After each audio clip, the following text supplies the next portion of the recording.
Ao vivo e a cores de volta aqui. Estava ali com a galera de Palmeira, galera que está fazendo essa visita aqui ao canal Educação. Estivemos com alguns aqui no próprio estúdio. Agora é a vez de São Pedro também organizar a viagem até aqui, o estúdio do canal. Pertinho, né? São Pedro é mais perto do que Palmeira. Palmeira são 600 quilômetros. E a galera ainda tem que rodar mais 60, já vista que o povoado é a 60 quilômetros da sede da cidade. É mais ou menos uma realidade parecida ali com São Pedro, né? Que o povoado Brejo fica a 60 km do centro da cidade. Deixa eu ver, Luiz Vaqueiro, alô, galera linda, não é galiga, não é galera. Alô, Jackson, alô, um alô para Luiz Fernando, o dono da bodega.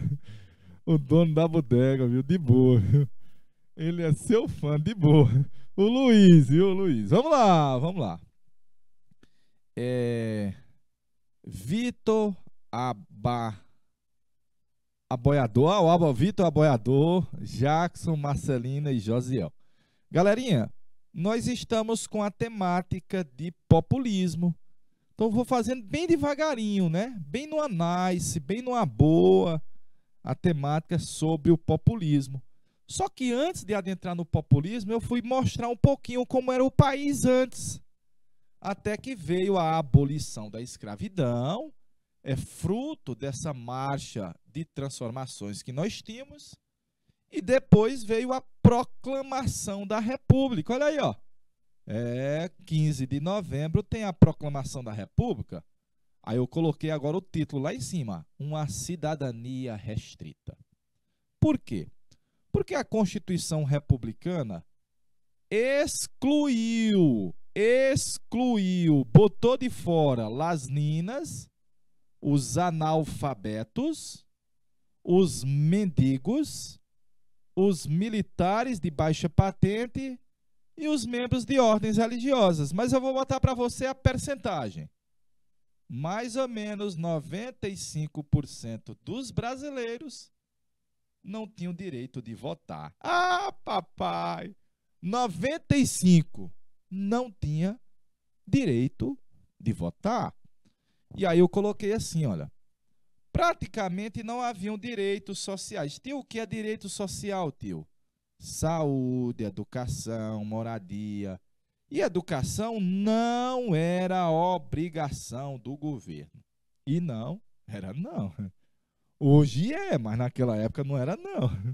Hoje vai os recursos. Hoje chegam os recursos para o Estado, para a prefeitura.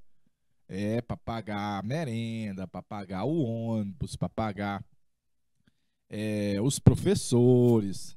Mas naquela época não tinha, não era nem obrigação do governo. E o Estado se dizia laico. E o que é um Estado laico? É um Estado que não tem relação umbilical entre a igreja, claro, e o Estado. Mesmo sendo um Estado laico, o governo reprimiu os cultos africanos. Os cultos afros, Umbanda, Candomblé. Aí eu coloquei a imagem aí da Constituição de 91.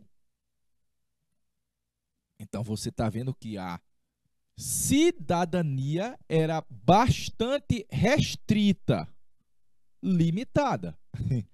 Olha, continuava o domínio dos coronéis, os grandes proprietários de terra, a economia continuava agrária, a economia continuava voltada à produção para o mercado externo. Então, um país que produz muito, mas tem fome. Tio, como é que um país que produz muito tem fome, carência e miséria? Porque os caras produzem muito, mas é para vender lá para fora. Café. Eu não como café, eu só tomo um cafezinho de vez em quando. Algodão. Ninguém come algodão, velho. Hoje é soja, mas naquela época também era o látex. Então a galera produzia em grande quantidade, mas para vender lá para fora, não para o povo brasileiro. Ih, rapaz. E aí não haviam políticas públicas inclusivas, casa própria, poços, açudes, não havia isso. E para piorar, o poder dos coronel, com o clientelismo que eu explicitei agora há pouco com as meninas aqui na sala, que o coronel prestava um favor a um peão e exigia do peão o retorno na forma do voto. Resultava no chamado voto de cabresto. Como você está vendo aí, resultava no voto de cabresto. Então, a cidadania continua restrita. Peão não era gente, né? Aí eu botei aqui, ó. Tá acelerando o processo de favelização. Porque o povo, quando vinha da zona rural para as grandes cidades, como não havia casas populares e a região do centro é muito cara, eles começavam a subir o morro. Notadamente, no morro são cidadãos, são trabalhadores, são pessoas que labutam todo santo dia, mas não tem a presença do poder público. É como se o Estado não estivesse presente para eles. E olha quem estava nos morros. Predominava que tipo de gente? As pessoas mais pobres e muitas vezes de origem afro, às vezes descendentes ou ex-escravos. Tá aí as imagens, o morro no Rio, muitas vezes no Rio. E aí eu coloquei essa imagem para você refletir um pouquinho, Luiz Vaqueiro, ó. Refletir um pouquinho, Luiz, ó. Você deve agradecer a Deus por viver num país onde não há guerras, onde não há terremotos e nem preconceito racial. Ah, papai, essa charge do Angeli, ó. Essa charge do Angeli. Top, né não? Faça a leitura dessa charge. Faça a leitura aí, galerinha.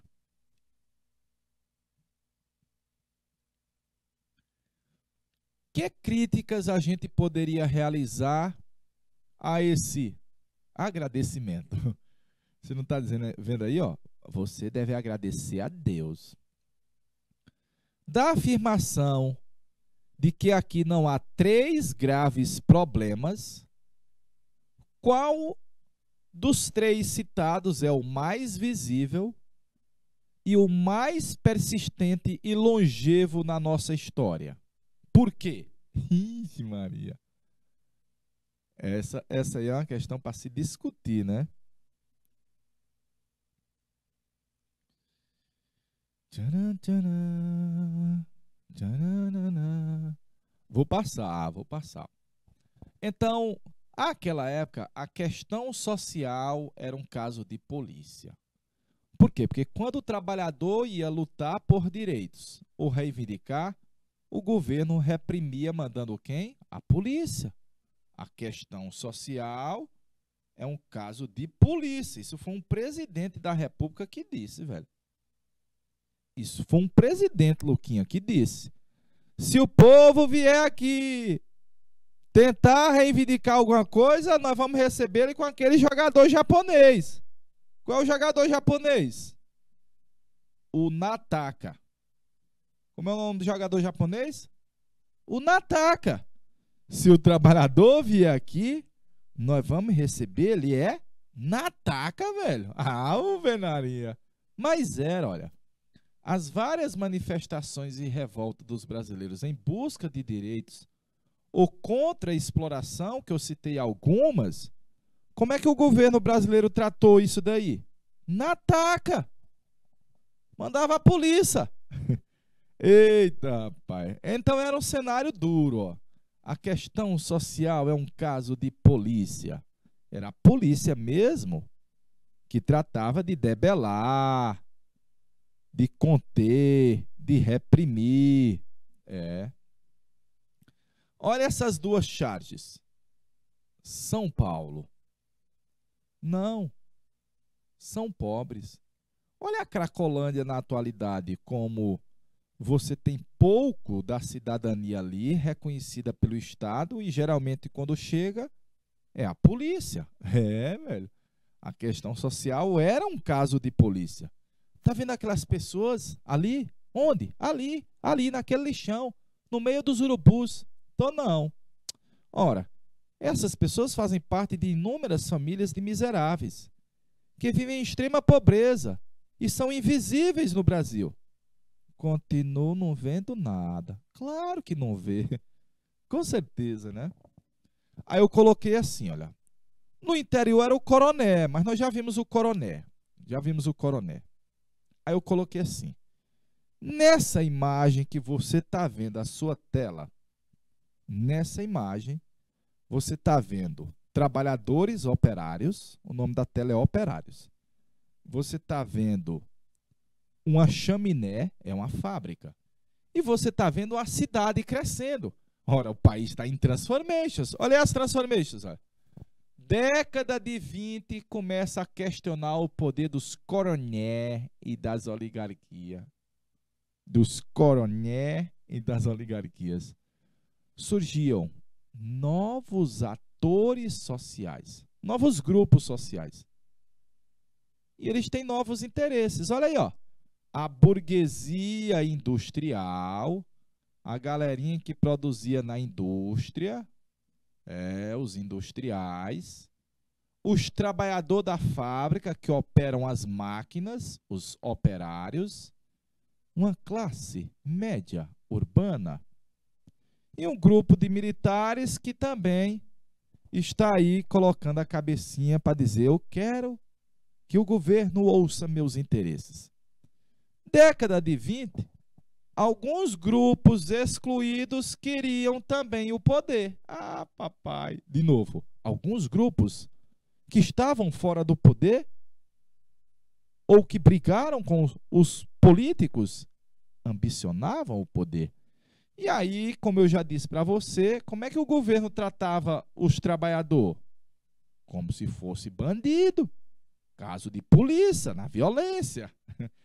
A participação política era muito restrita e as nossas estruturas políticas eram muito fraudulentas. Então, isso tudo aqui criava um clima de insatisfações. De novo, um clima de insatisfações. Aí, para fechar com chave de ouro, a Bolsa de Valores de Nova York quebrou em 29, derrota. E quem mais, os Estados Unidos vão entrar numa crise. Quem mais comprava café de nós era o Zé Uá. Ih, rapaz, agora eles vão ficar com raivinha. Eles não vão querer mais café. Então nós vamos ter um problema no país, que era um país tradicional, vendedor de café, e agora nós não vende. Crise de superprodução. O Brasil vai viver um período de crise. Ó céu, ó vida, ó azar.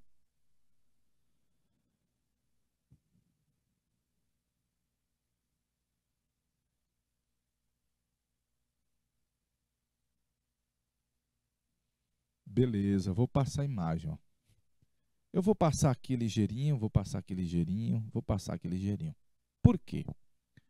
Porque o cenário que vai nascer o populismo foi de crise das oligarquias e de crescimento da indústria e das cidades, olha. Notadamente, os políticos populistas têm geralmente um discurso que vai ao encontro das massas urbanas. Perfeitinho? Nesse cenário que está em ascensão a burguesia, comerciantes industriais, a classe média e os trabalhadores das fábricas, os proletários. Os proletários. Num cenário de crise, pós-crise de 29, o setor agro estava em queda. Se o setor agro estava em queda, o setor industrial está em ascensão. Então, surgiram lideranças carismáticas com o apoio das massas, papai, que vinham com um discurso em prol das camadas populares, do povão, populares, das massas urbanas, mas que não queriam muito alterar as estruturas sociais. Esses são os políticos populistas. Então eu fiz um pouco de rodeio para chegar até o conceito de populismo, até chegar mais ou menos esse cenário que eu estou descrevendo aí para você, ó. Mais ou menos esse cenário.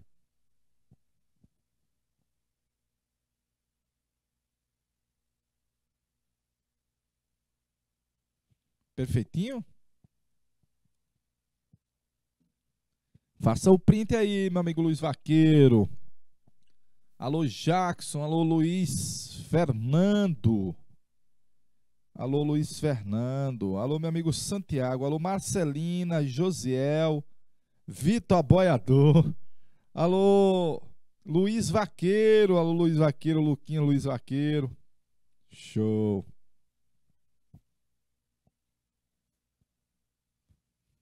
Vou passar. Vou passar. No Brasil, o populismo teve início com um cara chamado Getúlio Dornelles Vargas. Esse gordinho rechonchudo lindo aqui, ó. Esse cara com vovô bonzinho bem aí, olha. Esse tal de Vargas chegou ao poder em 1930. Ele perdeu as eleições para presidente da República, mas ele tomou o poder com o apoio de alguns militares. Derrubou quem? Os cafeicultores, as oligarquias e os coronéis. Vai derrubar um bocado de coroné que dominava a política nos estados e nos municípios. Vai derrubar um bocado de coroné que dominava a política nos estados e nos municípios. Nos municípios. Aí eu botei, ó. Era o fim do chamado esquema café com leite. E eu não lembro do esquema café com leite. Foi um acordão de alternância no poder entre os estados mais ricos e maior produtor de café e mais populosos, que era Minas e São Paulo. São Paulo, tradicional produtor de café, Minas, também produtor de leite. Esquema café com leite. Ele acabou, porque o Vargas era gaúcho, tchê. Era da fronteira do Rio Grande do Sul, tchê. É. Esse Vargas criou o Ministério do Trabalho. Então, eu tô botando, ó. Tem o início da concessão dos direitos trabalhistas. Tá aqui a massa urbana de trabalhadores vai dizer, esse Vargas é o homem. E vai incentivar a atividade industrial. A burguesia vai dizer, é verdade, esse cara é o homem. E aí veja que a questão social, que era um caso de polícia, agora é um caso de política. Ah, papai. A questão social é um caso de política. Não é na repressão, é na negociação. É por isso que a Constituição de 34 trouxe os direitos trabalhistas. Trouxe o salário mínimo. E daqui a pouco a consolidação das leis trabalhistas. Então o Vargas vem dizendo, olha, é o papaizinho que está dando para você. É como se fosse o tio Vargas que está dando para você. Eu sou bonzinho. Eu sou bonzinho. Vamos trabalhar pelo país. Está aí nascendo no Brasil o chamado populismo. Luquinha, eu vou deixar em R$ 1 na tela para você fazer o print. Pode ser?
Ok, ao vivo.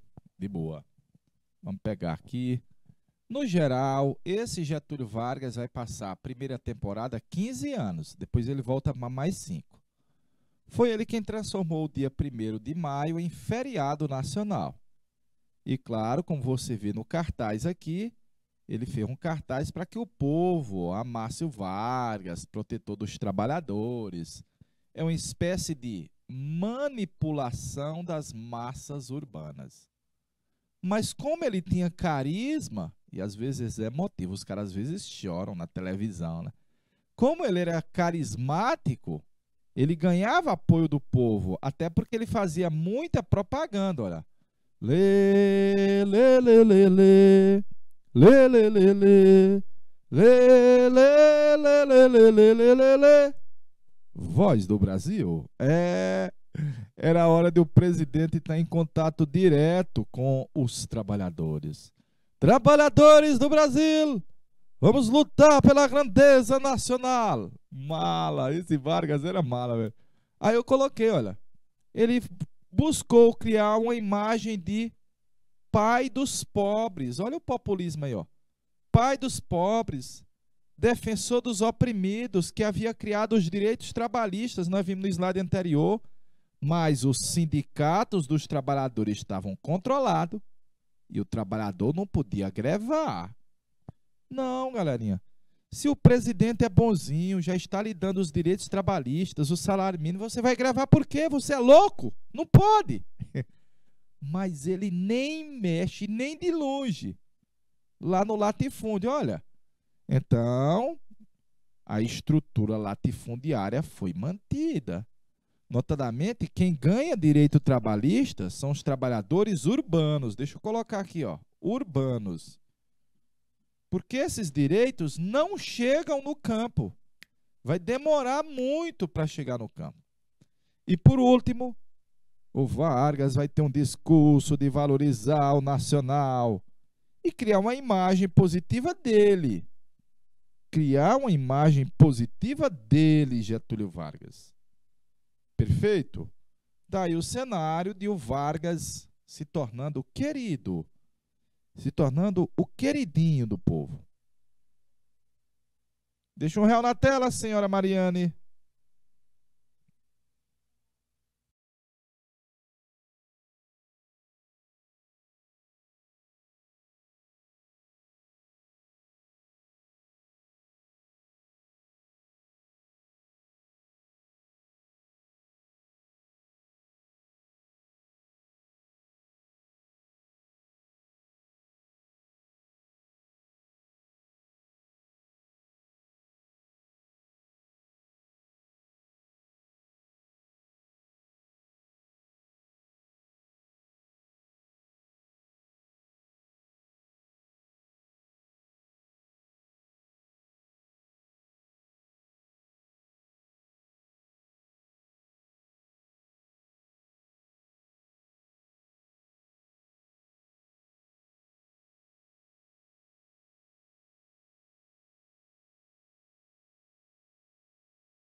A imagem aí do Vargas, a bandeira do Brasil.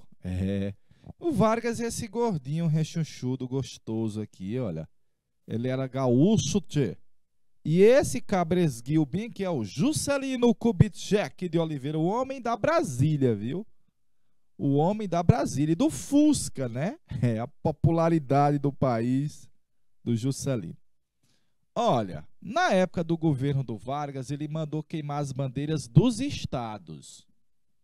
Do Piauí, do São Paulo, do Mato Grosso. Por quê? Porque ele queria combater as ideias regionais. Tinha estado que queria autonomia, o Vargas disse: eu não dou. E queria fortalecer o poder central do Rio. Além do mais, criava um ambiente mais propício para ter só um símbolo nacional, reverenciado, reconhecido e, claro, adorado pelo povo brasileiro. Esse Getúlio Vargas era ninja, viu? Ninja.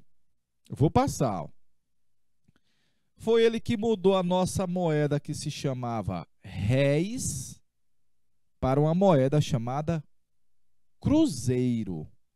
Nossa moeda chamava-se réis. E o Vargas disse, vai se chamar cruzeiro. Quem é que está lá na moeda de cruzeiro? Ele, Vargas. Ah, papai, ele é besta. Ele é bestinha, é? É nada. Agora, no geral, os governantes populistas, eles se intrometem na economia.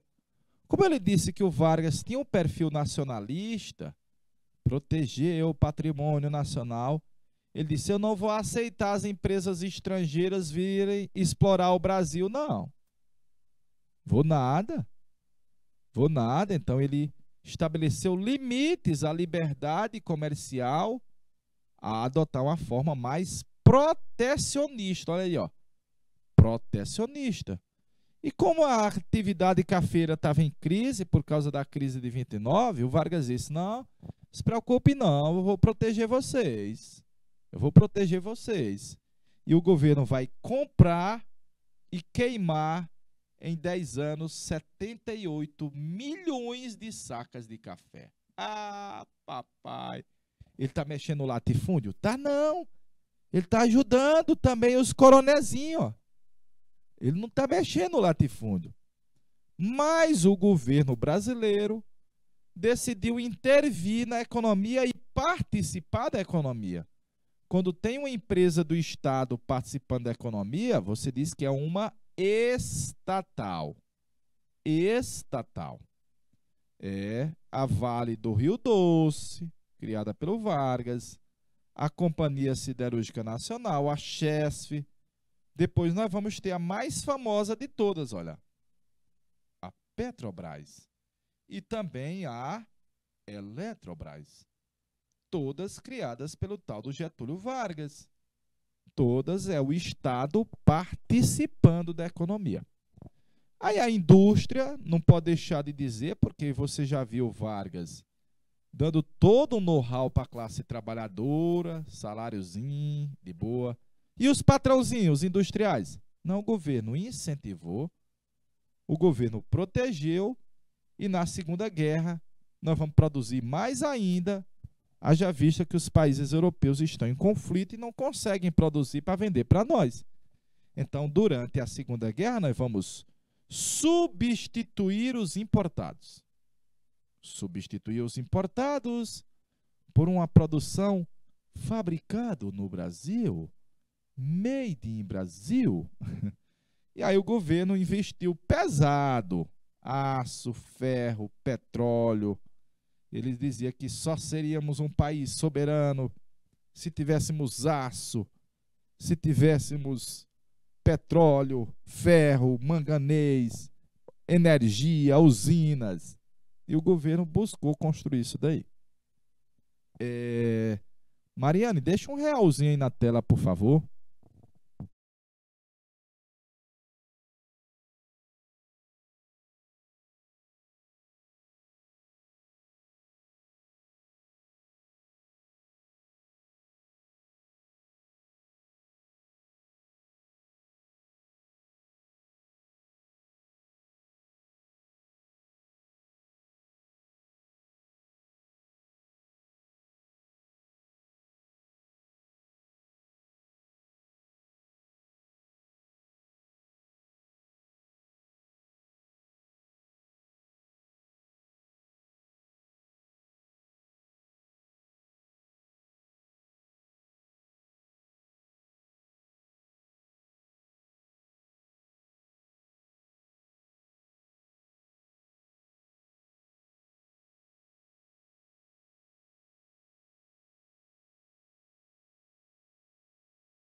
vamos lá, vamos lá. Olha aí a Vale do Rio Doce, é uma empresa, o governo vendeu, né?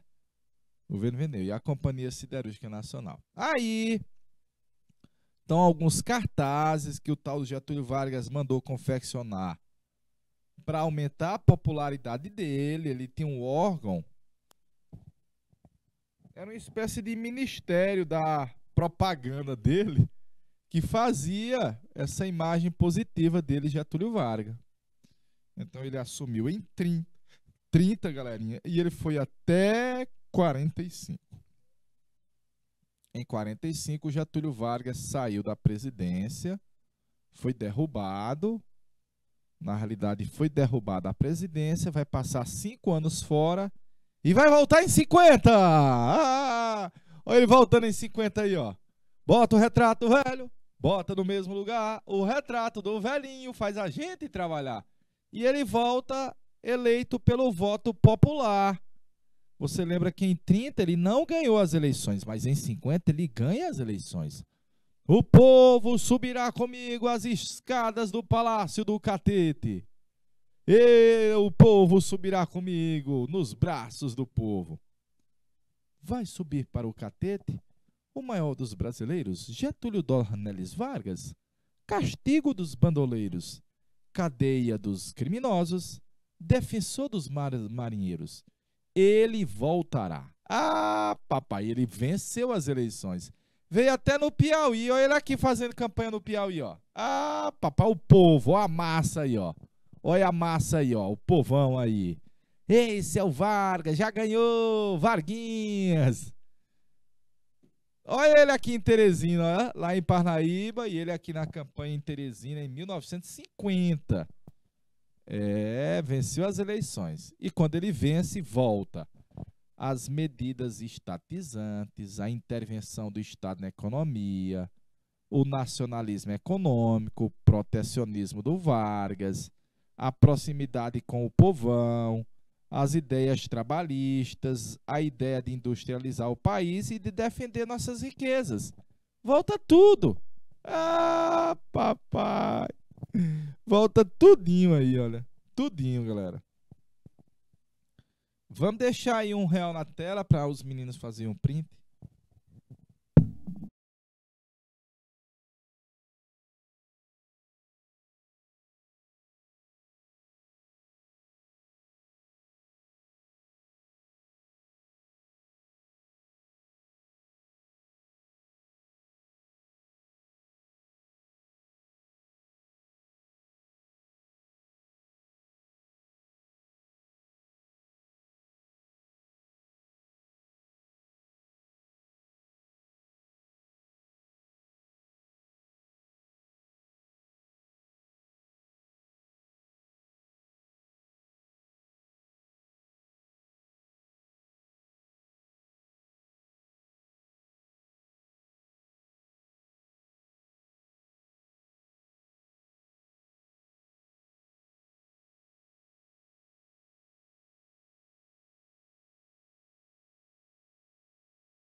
Os vivos e a cores.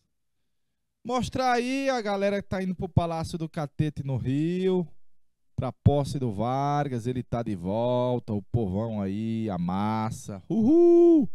Esse cara aí, ó, ele e o vice aí na outra imagem. Volta o nacionalismo, Guaraná Antártica, a Brahma Chopp. Quem é que era contra o Vargas? Um bocado de gente, ó. Tinha um partido dos ricos na época, que era a UDN. Tinha parte das Forças Armadas que queria que o Brasil ficasse submisso aos Estados Unidos. E o Vargas disse, eu não vou, não.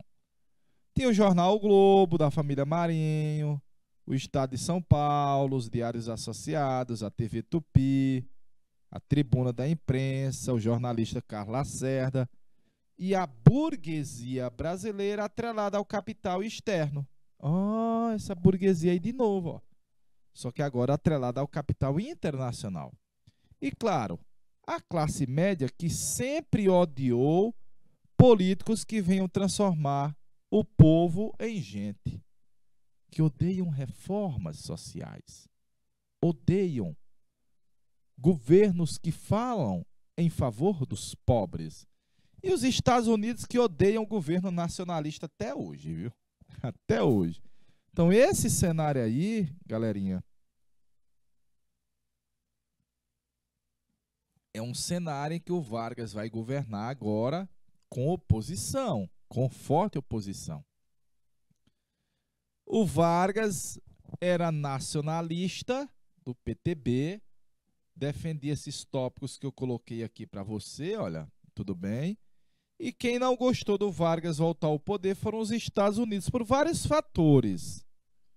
Porque o Vargas disse que não ia se submeter a eles, porque o tal do Vargas disse que ia criar uma lei limitando o lucro das empresas estrangeiras ser remetido lá para fora, porque o verniz do Vargas era anti-americano, porque o Brasil não vai mandar tropas para ir para a guerra da Coreia, essa guerra não é nossa, e os Estados Unidos ficavam com raivinha.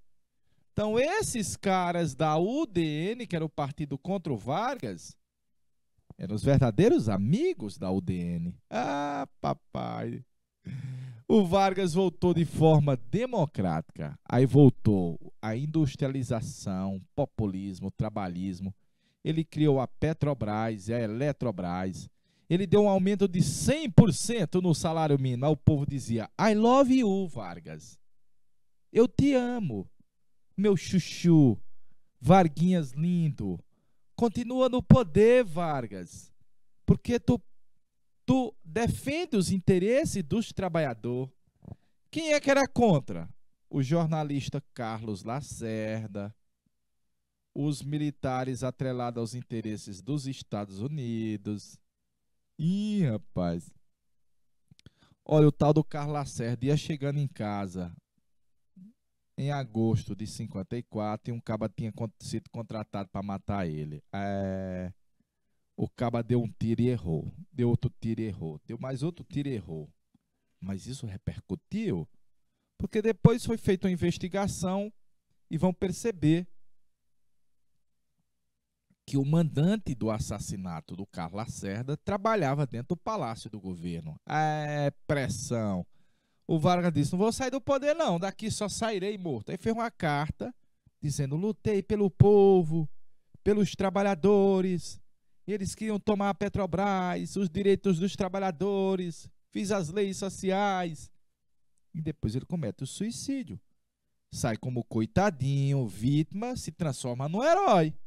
E aí o getulismo continua vivo, mesmo depois da morte do Vargas. E ainda tem um pouquinho dele, né? Deixa eu mostrar a imagem. Aí o Vargas, Petrobras, massa, a descoberta de petróleo, a exploração de petróleo. E aí até a morte do Getúlio Vargas no ano de 54. Estou encerrando, galera, a nossa aula de hoje. Era para poder chegar até no populismo do GG. Deu tempo. Nem se despediu de mim. Nem se despediu de mim. Já chegou contando as horas. Vamos embora. E nem se despediu de mim. Despedi, ó. Cheirinho. Até a próxima semana. E tchau, tchau, tchau, galera.